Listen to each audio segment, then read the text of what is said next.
Good evening, everybody. We're here as part of this wonderful digital lifestyle roadshow that's happening. And there are a few things we're going to try and talk about over the next 1 hour, well, 45 minutes, maybe 1 hour. We're going to talk about parenting and the family dynamics in the new technology age. Okay? What does that mean? How does the internet affect your children? How does it affect you? How does it affect the whole family unit? That's what we're here to try and talk about. Please, if you have any questions later, you can ask us as many questions as you like. We will try to introduce them to you. We have members of the National Family Council with us. We have Wong Bong Tse, who's here. We have Peter Tan, and then we have Jessica Ho. Can we give them all a round of applause? By the way, Peter is principal of ACS Barker Road. So be nice, in case one day you want your kids to go into ACS Barker Road, that'd be nice to do. So, we're here to try and figure out how we work within this technological age, okay? Parents have a lot of challenges that they face in this technological age.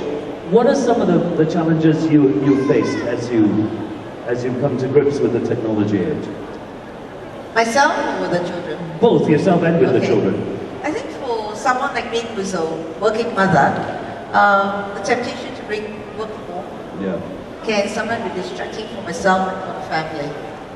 So when you bring work home, usually you're equipped with a BlackBerry or laptop. So I think it's very important to once you reach to literally put aside time for the family. Is it easy to do? Not easy, especially when you've got lots and lots of deadlines to meet. Yeah. Peter, as a school principal, have you heard from kids that technology is actually taking over their family time? Well, not so much the kids. I think the kids like the technology. Right. It's the parents who complain about it. Right. And I think parents want to have more face-to-face time. So that often is a big challenge because kids get up to technology. They want to be able to speak with their friends even at the dinner table. Right. And those are challenges that parents and kids face. I wouldn't say that it's just a kid's problem. Parents also struggle with that. During dinner, they may get a call in and stop the conversation at the dinner table and get to the phone call. Right. So maybe a good thing for parents and children to agree that there should be some face-to-face time that they should have, especially at dinner table, and just have good family conversation. Jessica, you do this at home, don't you? There's no technology at the dinner table. Yeah, we have this rule that we try to ban all equipment, all handphones, iPads, iPods out of the dining table. Did you run into resistance? Absolutely, all the time and pretty much every day. Still today, they they try to sneak it under the table. Really? It's in there. And I'm like, put your handphone on the table if you want. Let me see it all the time. So I have eyeballs. Yeah. So how old are your kids? 7 and 14. The 7-year-old's good. It's nothing yet. But Right. the 14-year-old. The 14-year-old still tries to sneak in. Yes, he still tries. What sort of checks can we put into place? Kids today, they come home from school, homework becomes the second thing, the internet's the first thing they do. How do we manage monitoring? How do we manage keeping tabs on what our kids are doing on the internet? For me, we have a timeout rule. So during weekdays, 1 hour per day, and that's it. And so I do try to give the 14-year-old some autonomy, and I said, in an hour, please don't bust it. But I do have my maid spying for me to tell me if he reaches or he goes way over. So it's a little bit elastic, but it's 1 hour at the time. But so if he goes 1 hour or 2 hours, then the maid will come and rat on him. Wow. But within that time, he has his own control. He can do whatever he wants on the internet at that point. Well, within reason. Within reason. Yeah, Facebook, downloading. But his school homework and stuff that he needs to do on the net is not counted within that 1 hour, is it? No, he bargained for that, yeah. Yeah, I would bargain for that too. Yeah. 1 hour on Facebook, not enough. Peter, as a principal, do you see kids using technology interrupting their study time in schools? Well, the parents do tell me that happens. and I believe it happens. Right. So an advice I give to the students is that when it's time they're going to study, leave the handphone in the living room. In the living room. Well, if they're studying in their Yeah. bedroom, then that way they don't get interrupted because they never know when a friend is going to send an SMS to them. And every time a kid gets a message coming through, the first thing he wants to do is read it.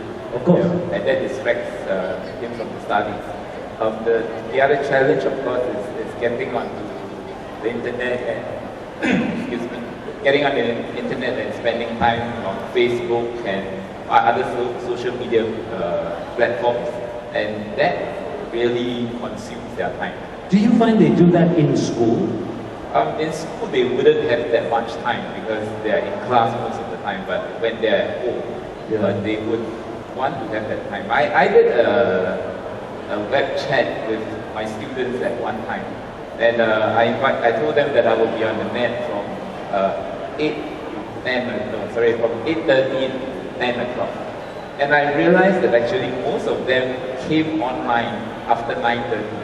Wow. And I guess most kids study till about 9:30 and then they switch on the computers for the next hour or so. I had a great time chatting with the kids, but then I worry too how much time they're spending on the computer before they go to bed. But I love the fact that you have so much faith in children. You're assuming that they study till 9. How many of you have children that study till 9 o'clock at night? I know mine, they come home at 6. By 6:35, studying is finished already. Then they're on TV. Then at 9 o'clock, they go on it. That could happen. But honestly, Ponsa, you and I have the same approach. We think that in order to deal with this whole technology, we've got to go a lot further back in the relationship, don't we? Absolutely. I don't think it's just a matter of negotiation vis-a-vis the technology. I think the trust between parents and children has to exist, whether it's with technology, whether it's with relationships, whether it's with friendship between parents and children. So you're saying we have got to build a bond between parent and child, sort of like a trust.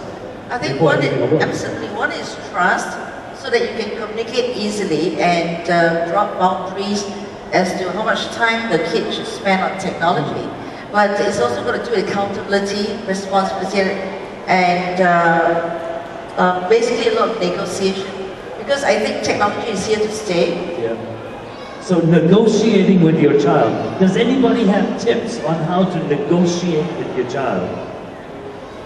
Because I think it's very different for each child, isn't it? Okay. Well, you talk about negotiation. I have when my son asks me how many pages do I have to do of the work, I go up to the max, and he will go to the minimum, and then we kind of go downwards, and we meet in the middle, which is kind of where I wanted him to start off with. Okay. I wanted him to do it 5 pages. We'll start with 15. No, Mom, 2. Then we go 10. We go 3. That's I the noticed- negotiation with a 5-year-old. You're dropping from 15 to 10. He's going from 2 to 3. He's smart. Good negotiator. As someone in the education spectrum, is negotiation a good way of doing this? I think before you get to negotiation, you really want to build respect for each other. And I think parents need to respect their children as well as children for their parents. So it really starts from a very young age. I wouldn't advise parents to start doing this when their kids are going to be preteens. Right. But it starts from a much younger age when they're probably 4 or 5 years old, and you start to develop that understanding with the kids. Right. So this negotiation starts very young, which is quite interesting. Because, yeah, I suppose by the time they're reaching preteens, they're pretty much set in their ways anyway. Correct? So that wouldn't work either.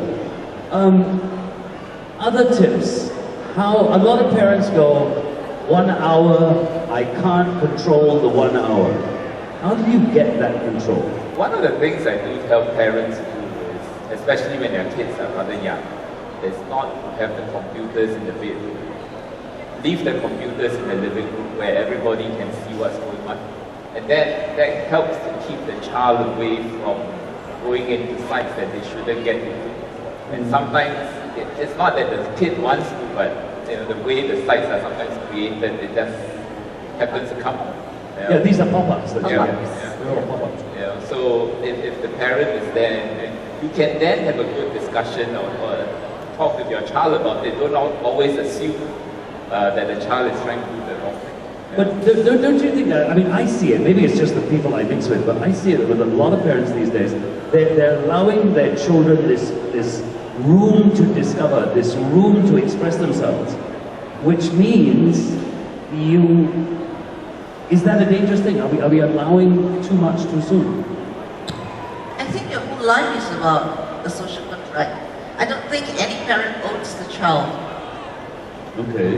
So if you have to bring children to this world, then you must trust them, you must talk to them, you must build relationships with them.